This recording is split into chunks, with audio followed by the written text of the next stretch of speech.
La bibliothèque universitaire à l'Université de Perpignan, elle a un rôle moteur. Déjà parce qu'elle a une position privilégiée de service transversal. Ensuite parce qu'il y a des compétences internes sur les sciences de l'information. Et puis c'est un lieu, comme toute bibliothèque, qui a pour tradition le partage du savoir et de la connaissance. On est parti dans plusieurs directions. La première direction, ça a été la création d'un portail HAL pour l'université, donc qui a été créé par la bibliothèque universitaire et qui est piloté par elle. C'est-à-dire qu'on coordonne la mise en ligne des références et du texte intégral. On a créé aussi des collections par laboratoire, donc ça c'est quelque chose qui a amené à se développer et à se systématiser.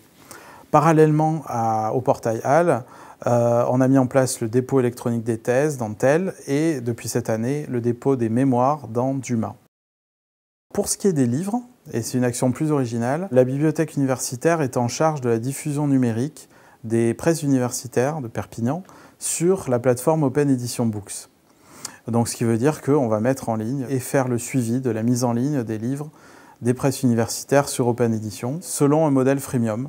Donc ce qui veut dire que l'HTML est en open access, PDF et EPUB sont payants. Donc c'est un modèle qui est intéressant parce qu'il promeut l'open access et en même temps il ramène aussi des recettes à l'université.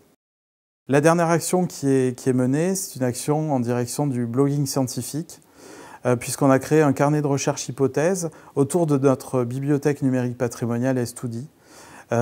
Et donc l'idée, c'est d'inciter les chercheurs à produire des articles sur le patrimoine mis en ligne sur la bibliothèque numérique. Alors on a un souhait pour l'avenir, c'est de dépasser l'open access et d'aller plus vers l'open science au sens large. Et on a déjà commencé avec la mise en licence ouverte des documents qui sont mis sur notre bibliothèque numérique patrimoniale S2D.